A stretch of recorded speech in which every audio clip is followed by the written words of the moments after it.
Hello again, tubahaye ikaze kuri Healing Word.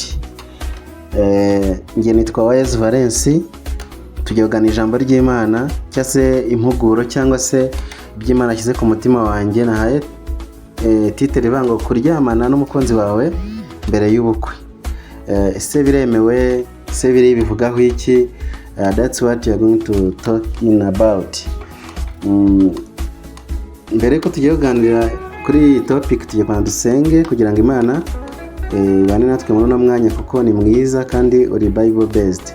Turagushimiye Imana yacu ko uduhaye no mwanya ngo tuganire, izina ryawe niryubahwe. Meretse abantu bose bumva buno butumwa n'abazabwumva kugira ngo bahe umugisha kandi bubafashe, kandi nabo ubahe imbaraga zo kubugeza kure kugira ngo bugire benshi buhindura nabo bugarura nabo bwubaka. Urakoze kuri kumwe natwe mu izina rya Yesu Kristo, amen. Okay, tuganira Bibiliya mu busanzwe iciraho iteka icyaha cy'ubusambanyi. Ntago gusambana byemewe. Tugiye kwibaza ngo gusambana ni iki se, ni ibiki, bimeze gute? Bibiliya igenda igaragaza ko gusambana ni ukora imibonano mpuzabitsina n'umuntu mutashyingirana.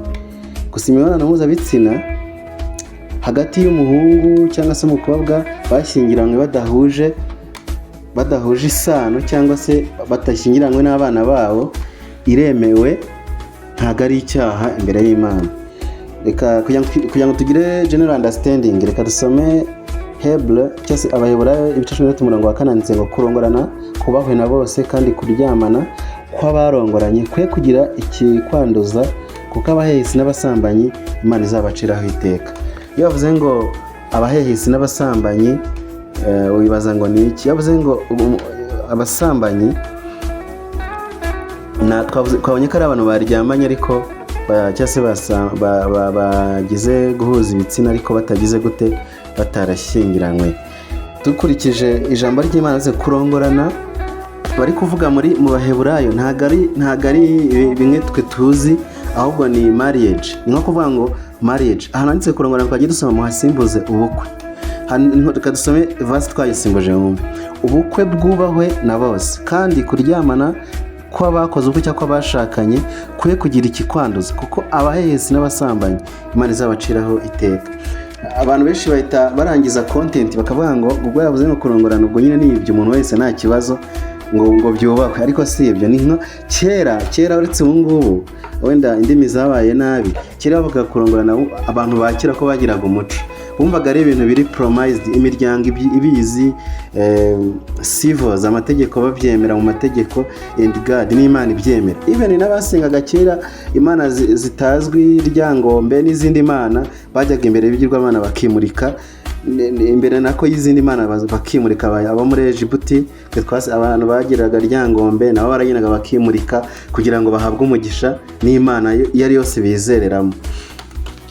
Rero Bibiliya yo yerekana ko kuryamana mbere y'ubukwe ari ubusambanyi. Twifashisha wenda Abakorinto ibice 2:2 handitse ngo ariko kubwo kwirinda gusambana umugabo wese agira uwe mugore n'umugore wese agira uwe mugabo.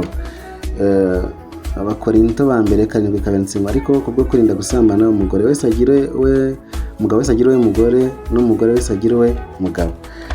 Muzi yuko yavuze umugore cyangwa umugabo twumva impeta cyangwa twumva ring, twumva nyine ikimenyetso kibakomeza kiberekana ko bazabaho akaramata, kuko tuzi ko iri jambo umugore no muri Edeni ryatangiriyeyo, uyabaye umugabo yabaye umugore wawe kuri Edeni na Eva. Bisobanuye ko biradukora twe ugasanga wakoze committing adulterings n'ubusambanyi, ntago byemewe muri buryo buri gospelic cyangwa se mu buryo bw'Imana. Rero dukurikije Bibiliya mwumvise yuko yagennye gushyingirwa nk'umuntu cyangwa se nk'umuti urinda ubusambanyi. Gushyingirwa Imana yabigennye nk'umuti urinda ubusambanyi, cyangwa se kuba wumva ko ufite umugabo ukuziritseho wawe nawe umuziritseho, cyangwa se muriho nyine mubanyeho. Ibyo bifasha Bibiliya bifata nk'aho birwanya kuba habaho ubusambanyi, uretse wenda iby'ibihe biri kugenda biza. Mbega Bibiliya ifata kandi ikemeza ko imibonano mpuzabitsina yose yakozwe atari hagati y'abashyingiranwa ari icyaha. Ntushobora gusambana cyangwa kuryamana hatabayeho kubaho kurarikirana, kandi n'irari ubwaryo ntiryemewe imbere y'Imana.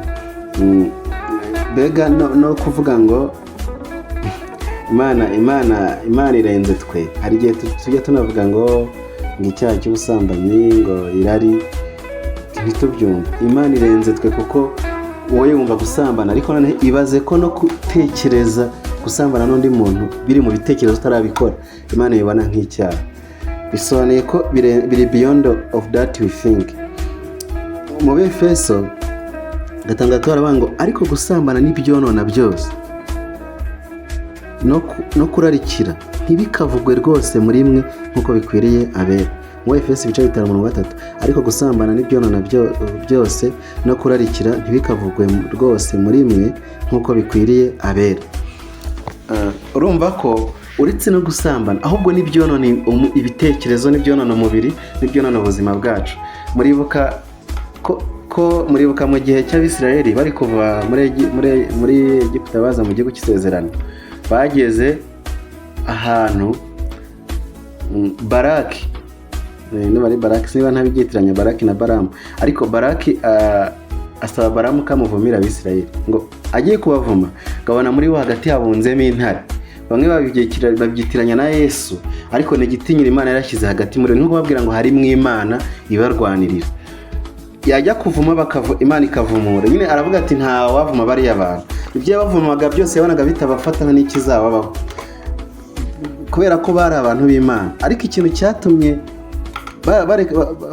bacumura, baramuyabwiye barakatuzi n'ibindi, biriya bintu byo kubavuma ntibishoboka byo rwose.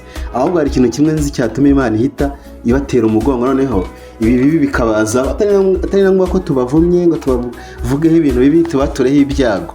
Twebwe hari ibintu twabakorera bagahita bagira gute, Imana igahita ibanga direct. Kubera ko icyaha cy'ubusambanyi ni icyaha Imana itera umugongo. Ndaza kubabwira impamvu ari icyaha Imana ibasha gutera umugongo. Ngicyo gihe baragiye bafata ngo bazana abakobwa babo, babambika ubusa, nyine baraza babazana ibisindisha n'inzoga baranywa.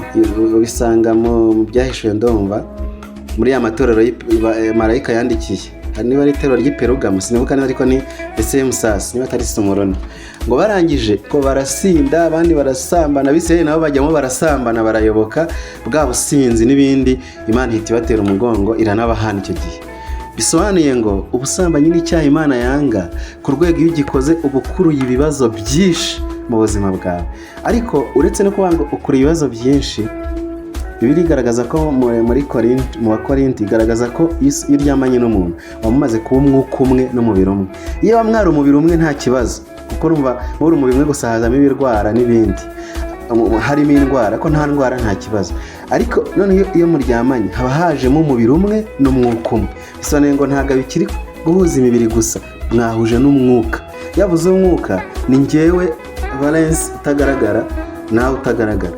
Kandi nibyo usanga abantu bavuga ngo hariho inyatsi karande, ibyiza byanjye n'ibibi byanjye byose byinshi biba biri mu mwuka. Rero bivuze ngo iyo uryamanye n'umuntu utwara ibye byose. Burya mwamaze gushyingirana, ukiryamana n'umuntu ubukwe buba bwabaye bw'umwuka, kuko uhita utwara ibye byose, ni marriage. Uhita utwara ubusinzi bwe, ugatwara ubugoryi bwe, ugatwara ubwenge bwe, ugatwara ubujiji bwe, ugatwara inyatsi, ugatwara ibiki. Uko uryamana n'abantu benshi ni nka marriage uri gukora, spiritual marriage. None uko ugenda uryamana n'abantu benshi ni kugenda wandurura ibintu byose bireba wa muntu afite. None ibibazo uryamanye n'umuntu, uryamanye n'abakobwa 80, utwaye ibintu byose byo mu miryango, inyatsi, karande, kwibagirwa, ubwoba, amaganya, ibibazo, gutsindwa, inyatsi, ibintu byose byamujeho byose urabitwaye. Umaze kubitwara uhise uryamana n'undi nawe ubimuhaye byose icyarimwe. Urumva iyo ntuze izaguma ari ndende. Niyo mpamvu Imana itagitorera ku cyaha cy'ubusambanyi, kuko ibizi ko umaze kwihuza n'umuntu wamaze gutwara byose bye, nawe atwara byose byawe, kandi ubikora nta sezerano wagennye, ntiwanemeye ko uzagumana nawe ngo muzagumane, nubwo watwara byose bye n'ibibazo bye. Igihe kizagena wenda habeho gusenga no kugerageza kwiga ingamba z'uburyo mwabaho muza overcoming bya bintu byose, kuko niba tubanye dufite twatwaye umwuka w'abantu utandukanye, habaho balance y'ibyo yatwaye cyangwa se y'ibyo nawe watwaye, urumva rero niba waratwaye inyatsi nyinshi cyane kurenza ibyiza yari afite, byanze kunze bizakokama cyangwa bigukondane. Rero ikintu navuga ni uko kuryamana mbere y'uko haba marriage hagati y'abantu bari muri fiançailles it's forbidden, ntabwo byemewe. Imana yaremye igitsina gore n'igitsina gabo, ariko yo yashimye ko habaho ubukwe cyangwa se marriage cyangwa se vows, kurahira mbere y'uko bagira gute bakora ubukwe. Rero ikintu kigoye right now ni uko usanga twishimiye ku-exploiter cyangwa se kwishimira gukoresha amahirwe yo kuba wararahiye cyangwa se warashyingiranywe n'umuntu ariko ntayo urageraho. Iyo abantu babiri bari gukora imibonano mpuzabitsina rero batarashyingiranwa, baba bari gusebya banapfobya impano y'Imana yabahaye. Mbere y'ubukwe babiri bagiye gushyingiranwa batararahira imbere y'Imana, ntibaba bemerewe kubyaza umusaruro indahiro kandi batarayirahira. Abantu bose babaye bubahirije icyo birivuga ku kuryamana no guhuza ibitsina, byafasha ubuzima bwa muntu, ko byaturinda indwara. Buri indwara nyinshi zizahaza abantu niziboneka mu mibonano mpuzabitsina, nyine ntabwo ari uko arizo zikomeye, ahubwo nuko zibaho mu buryo bwinshi mu buryo bw'isi, ugasanga ziri mu isi nyine zirimo ni nyinshi cyane. Ariko turamutse tubyubahirije izo ndwara zagabanuka. Ikindi, turamutse tubyubahirije twajya tubyara abana twamaze gupanga cyangwa se twagize advice twahawe. Ikindi bituma nyine no kuryamana bituma mubiganiraho, bakabaha n'inama n'inyunganizi, kuko muranipimisha. Abantu benshi bashyingira muri ino minsi habaho kwipimisha no kurahira, ugasanga mwarabanje muripimisha kugira ngo nibasanga munarwaye babagira inama z'uko muzitwara mwiporoteja mbere y'uko mukora marriage. Rero ikintu cyonyine gishoboka ku muntu mutarashyingiranwa ni uko habaho kwifata mukirinda, kugira ngo mwubahirize icyo Bible ivuga. Cyane cyane ku bakristo byo ni akarusho kurushaho ko bagomba kwifata kugira ngo bahirize Bible ikivuga kuri iyo topics. Rero Imana ibahe umugisha. Nitwa Wise Valence, njye twabanaga. Ndabasikariza gukora subscribe, share and comment kugira ngo ubutumwa bugere kure, kandi mugomeze muwe pointed kuri Healing Word officials kugira ngo tuganire. Uramutse ugize igitekerezo cy'inyunganizi waduhamagara kuri nimero nagiye nshyira kuri nonoze kuri buri kiganiro, cyangwa se ushaka kugira ikindi kintu tuganiraho topic wakandika muri comment kugira ngo tubashe kuganira, cyangwa kugira ngo nanjye ngire ibitekerezo. Twemera inyunganizi, twemera nawe kuba mwatubwira ati bino turabyumva gutya. Yes, God bless you so much. Ciao. Turagushimiye Yesu. Umuntu wese wumvise buno butumwa ariko umuhe umugisha, kandi umukomeze, kandi umuhe imbaraga, umurindishe ubuntu bwawe, ni mu izina rya Yesu Kristo. Amen.